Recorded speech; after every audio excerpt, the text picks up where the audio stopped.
Kapag pumunta kayo ng Palawig, ito, may coffee shop dito. Tico Locoy. Meron din silang mga meals na sinaserve nila dito, ano. Ito yung pinaka downtown ng Palawig. Yan. Kapag nakita nyo itong manggang hilaw, pagdating ng panahon ng tagmangga naman, nagdidilaw yan. Depende sa panahon, ano po. Pag tinanong sa inyo saan may pinakamalaking mangga sa Zambales, dito yan sa Palawig. Alright.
Okay, bago po tayo pumunta dun sa property na i-vlog natin ngayon, ano, i-shoutout po muna natin si Ma'am Charming G from Cavite, if I'm not mistaken, from Cavite yata siya. At of course, kay Sir Jun Magno at sa kanyang anak na si Ma'am Angela Magno from Italy. Sir Jun, grazie. Hopefully magkita tayo this year at matuloy yung negosyo na pinag-usapan natin. Alright? Now, let's roll to the video. Magandang araw sa inyo mga boss, mga sir. Nandito ako ngayon sa Palawig, Zambales. Meron akong i-vlog na property dito, farm. Wala pa akong alam sa detalye, no? Kaya ang mangyayari nito, on the spot interview doon sa nakakaalam, sa authorized o yung may-ari. Yan ang access dito sa farm. So meron siyang malapad na gate. Papasok dito mula doon sa main thoroughfare papunta po sa bayan ng Palawig is about 150 meters papunta dito. Kaya dito nakikita ko yung mga sasakyan na dumadaan. Ngayon andito po si ma'am. Ma'am, ano pong pangalan nila?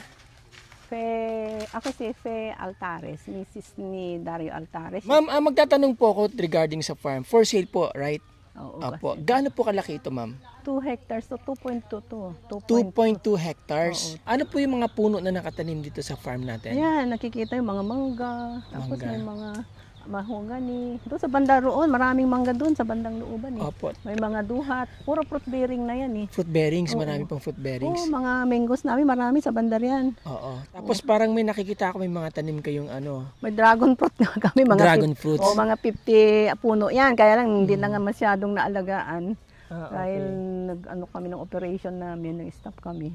Oo, opo. Pwede niyo po akong i-walk around sa farm, ma'am? Ano pong tinatanim niyo dito, ma'am? Ano ito, pag tag-ulan, rice. No, nagtatanim din kami ng rice noon eh. Kaya ting tag-ulan lang. Tuwing tag-ulan lang. Oo. Pwede rin naman itong bandang baba dito. Meron Ito. na pong kuryente dito, ma'am? Ay wala pa, kasi Wala nga pa. hindi na ako nakapagpagawa. Ang ginamit lang namin dito noon, nung nag-operate kami, solar. Solar. Oo, maliwanag. Tama naman. Opo. Pero madali lang naman magpakabit kasi malapit Oo, lang po yung malapit lang poste naman. doon. Ang lalaki ng mga duhat nyo dito, ha? Oo, ang daming duhat dito. Oo, kinukuha lang ng mga bata ngayon. Wala na kaming ano dito ngayon. Ang dami mangoes dyan, oh. Makikita mo, mga fruit bearing yan eh. May nara, may mahogany. Hanggang doon. Maluwag ito. Yan, yung bakod po na yan hanggang dyan po sa Oo, inyo. yan. Yung bakod na yan. Oo, Yung yan. para Yung may mayero, mga... o yan. Mula doon, kasi masukal doon, kaya ayaw ko tang punta doon eh. Yan pong mayero. Yan ang boundary. Ayan ang boundary. Oo. Tapos pumasok doon. Pag ganun na. Oo. Umikot. Ilan taon na po kayo, ma'am? 61. Malakas pa. Kaya lang, retire ko nga lang, From? DAR. Nagtrabaho ko sa Department of Agrarian okay. Reform. Opo. Pagka 60 ko, kasi ako nung nag-manage dito, nag-retire na ako. Kaya hindi bago naman sa akin mag-manage sa farm kasi nga nag-aano kami ng mga farmer. Yes, sa opo. bukid. Sanay naman maglakad sa bukid kaya lang medyo Opo. tumanda na. Kaya pili-pili yung dinadaanan ko doon sa amin. Kasi slightly sloping itong bukid namin eh. Ma'am, ito, kung halimbawa i-develop nila into subdivision, pwede ba? Sinong mag-develop yung bibili? Yes, ma'am. Halimbawa lang, bibili. O, ang gusto ko kasi, bilhin na nila, tapos sila na mag-develop. Yes, opo. Pero pwede po yun. Pwede. Pwede. O, anong ang gusto ko nga dito, integrated farm, kaya lang, hindi kinaya ng... Oo nga, ma'am. Maganda integrated farm. Oo, mas Opo. mga makakabili. Ano po ang sa tingin yung advantage ng farm ninyo, ma'am? Malapit lang sa highway to. Farm to Tapos market fully road. developed naman na tong aming farm, kaya nga lang, yun nga, tingnan mo, nagkambingan pa kami, may Oo mga nga. dragon fruit, pabayaan lang kasi. Oo. Kasi nag-iba na. Ayan, noon, ang ganda dito. May mga Ayan, may structures mga, na. kahit gaganyan lang yung mga namin, mga patayo. Opo. Oo, yan, mayroon dyan, may pinagkikwentuhan dyan. Oo, nagkakainan dyan. Opo. Meron kayong goat house, ha? Ayun. Oo, yan, goat house kasi, nag-goat house nga kami. Nag-ano lang kasi kami, imbis na dami yung goat namin, yung bantay namin, may pagkamatamad. Imbis na dami, namamatay. Opo. Sinisweldohan namin siya buwan-buwan. Ito po ang source ng tubig. Hindi, CR yan. Comfort room. Oh, Meron ayun, po kayong ang source ng tubig. Tubig namin yung bomba. Ilan po ang bomba nyo dito? Dalawa, ma'am? isa doon. Isa doon. Tapos may balon pa kami. May balon pa kayo. Nakakonik sa balon, oo. Yung balon nyo po hindi naman natutuyuan. Hindi naman. Ayan, Okay. gumagana yan eh. Dalawa nga is mayroon pa sa Meron pa po doon. nakakonik yung PVC, oo. Okay. So, yun ma'am, hanggang dyan sa Yan, inyo. hanggang dyan. No, sa Hanggang amin doon. pa rin yan. Nakikita mo? Sa amin pa rin yan. Ayan, mga mangga, marami.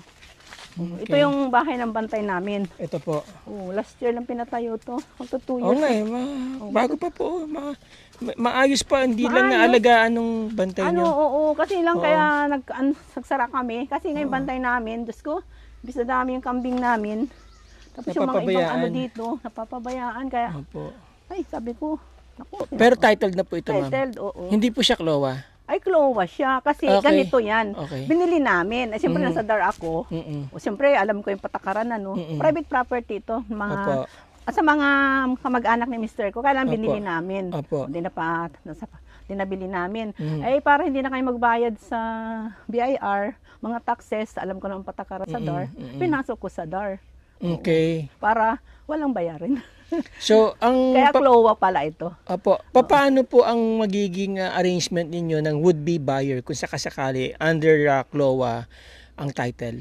Kasi, di ba, ang presyo namin, magkano na ba sinabi namin 450 na, no? Dati kasi 500, binabaan Okay. na nga.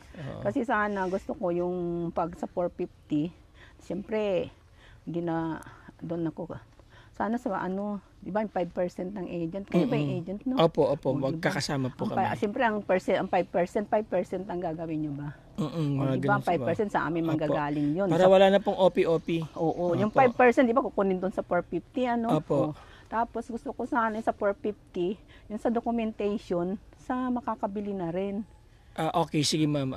I-work out natin yan. Ngayon, what I mean is ma'am, syempre ang mga buyers iniisip nila, will it be safe kung mag-i-invest ako sa CLOA? Ayos naman, kasi ang CLOA talaga naman, kasi iniisip nila CLOA galing sa DAR. Hindi, okay naman, okay yung good title naman ang CLOA.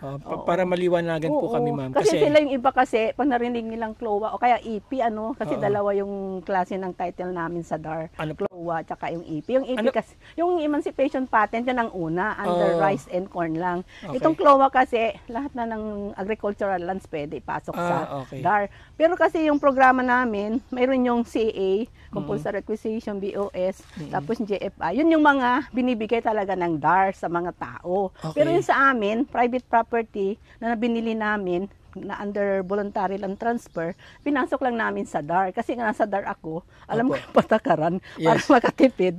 Hindi na kami naggastos ng... That is legal naman yan, di ba ma'am? Legal yung proseso na ginawa ninyo, walang masama doon. Ngayon ma'am, kung halimbawa may buyer tayo, nanonood sa atin ngayon, ma'am, at gusto niyang bilhin under CLOA, how can it be transferred under his name? Paano? Ay, may mga requirements din. May Apo. mga requirements under. Oo. Pero ngayon, madali na daw mag-transfer ngayon kasi Apo. ilalakad lang sa ROD. Nakausap ko kasi yung dati kong kasama na nasa operation pa sa DAR. Mabilis na, sabi niya ang pagta-transfer. Anong pwede nating ibigay na assurance sa buyer? Will you help them all the way? When it comes to how they are going to do or what yung mga bagay na kailangan nilang gawin, well, of course, pag-uusapan nyo kung sino yung magagastos, syempre, pagdating sa negotiating table.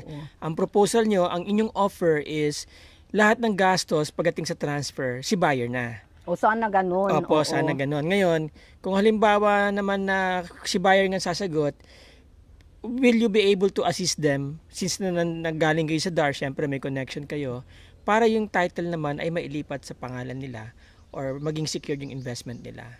I-assist ko sila kasi yun, doon pa naman yung kakilala ko sa operation. Sabi nga niya, hindi na daw mahirap ngayon mag-transfer ng CLOA. You cannot, pwede nyo po silang ituro doon sa right contact person. Oo, ano po? tuturo ko sila Pwede doon nyo sa kaopisina ko kung paano. Kasi Yes. meron na daw pinaka-shortcut ngayon. Hindi ko na naabutan yun kasi Kasi nag-retire na sinasabi ako. nila, kailangan daw mag-matured muna yung CLOA Ay, itong sa amin, ang sabihin, ang ano nila kasi sa maturity, 10 years. 10 years na to kasi matagal na to eh. Bali na ano namin. Wala na rin pong utang, di ba? Ay, walang utang. Kasi Opo. nga hindi naman kami, hindi binigay sa amin ng gobyerno to. Oo, binili nyo at Private ipinasok nyo sa property. CLOA. Oo, binili namin sa kamag-anak ni Mr. ko to. Totally private Buti ito. hindi nyo nilagyan ng tenant kasi Ay, malaking ayaw ko problema kasi- yung CLOA na may tenant. Ay, ayoko kasi alam ko naman ang Oo, patakaran. yan ang Kaya naging nga yung problema. bantay namin nung pinapaalis ko siya. Opo. Na mahamap ang mata ko kasi may ano yung mata ko talaga. Oo, Medyo, sabi ko hindi pwede kasi wala na yung binabantayan mong kambing. Dapat alis ka na rin kasi alam ko yung patakaran. Ano lang niya, yung strategy niya para maging tenant na namin balang araw. Ayaw ko kasi nga Tama. alam ko na yun. Opo. Kasi nga sa DAR, empleyado ako ng DAR dati. Opo. Kami ang nag-a-advise na huwag kayong magpatira. Kasi kung nagpatira kayo, mamaya, hindi na sila makakaalis. Okay. Ganun. Okay, ma'am. Recap po natin. Oo, Gaano po kalaki ang property nyo, ma'am, itong farm nyo? 2.22. Kasi 22.210 square meter to eh. Yan, nakikita mo yan. Yan. Yan. O, doon sa banda roon pa. 2.22 hectares. Hectares, yon. Magkano nyo po binibenta? 450 per square meter. 450 per square meter. So, lumalabas na magkano po yun? Dumating kayo. So, 450 times 22,210 22,210 square meter. More or less is 9 million. 9,994,500. So, yan. Sabihin na po natin 10 million. 10 million na round off mo na. Round off natin 10 Doon million. sa presyong yan, kung sino man yung agent kayo, makabenta, yung 5%, Apo. doon kukunin. Okay, sige po. Kaya mababawasan pa yun. Apo. Mababawasan pa. Siyempre, kalahati. Oo, Apo, halos kalahating kalahating milyon. Apo. Kaya nga, yun naman ang presyo ko Ma'am, sana. sa ganyang pagka-transfer po ng CLOA under a different name, magkano ang gagastusin dyan? Pwede po ba yan diretso title, TCT? Ay, oo, TCT na. TCT na. Pagka-cancel na itong CLOA namin, TCT automatic na. Papasok sila sa BIR nun. Magbabayad na sila ng capital gain Magbabayad. tax nun, syempre. O kasi ito sa amin, magbabayad na. Tapos may estate tax. Yung estate tax, namatay si Mr. kung di ko pa yung extrajudicial namin. O yun ang Babayaran shoulder namin. Yung tax. capital gain tax, ma'am. Pwede sanang sa buyer na lang. O kaya kung ano man Di bali na lang, ma'am, pagdating na lang sa Oo. negotiating Oo, table. basta yung estate tax na dito, babayaran namin. Kasi Apo. nga hindi ko pa na-proseso to kasi nga marami akong inasikaso mga nakaraan. Ma'am, ano po mga terms, open ba kayo sa terms of payment? Ayon sa payment naman, gusto ko sana, minsanan na lang. Minsanan na lang. Kung talagang may yung buyer, para automatic, pasok na rin kayo sa property. Okay, sige po. Di ba? Opo. Pag fully paid, ng Opo. yung deed of sale, tapos Oo. lahat ng mga documents, at the same time nagbayad, o di automatic, pasok na rin kayo. Pasok na rin sila dito. Opo, pwede I-develop na na lang nila. i-develop Kasi ito. kung half naman, siyempre hindi pa sila Pagka papasok. nakuha nila ito, ma'am, from CLOA, anong magiging sa title free patent? Ay, hindi. TCT na. TCT na regular title na. Agricultural po. Ngayon, kapag ka-develop nila itong subdivision, siyempre, ipapakonvert nila to sa residential. Wala nang problema. Kasi regular na. Kasi nga ngayon, kung CLOA, kunyari ako magpapasubdivide to, hindi kasi pwede. Dapat i-transfer muna sa bibili. Kaya sabi ko, ibenta na lang, tapos sila na yung magsasubdivide. Kasi ganoon patakaran. Yung ibibili, isang tao lang. Okay. Tapos yung nakabili, siya na yung magpa-subdivide kung anong gawin niya dito. Maganda naman tong bukid namin. Kaya lang kasi kulang kami sa puhunan.